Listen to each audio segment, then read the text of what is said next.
You ask Tiger to solve. This deals with linear equations with one unknown. The final result is x equals 2. Let's solve it step by step. Simplify the expression. Group like terms.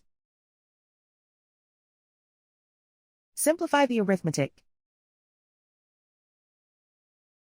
Group all constants on the right side of the equation. Add 6 to both sides. Simplify the arithmetic.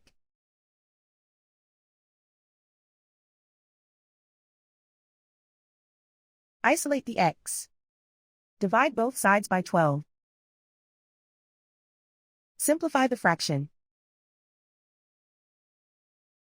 Find the greatest common factor of the numerator and denominator.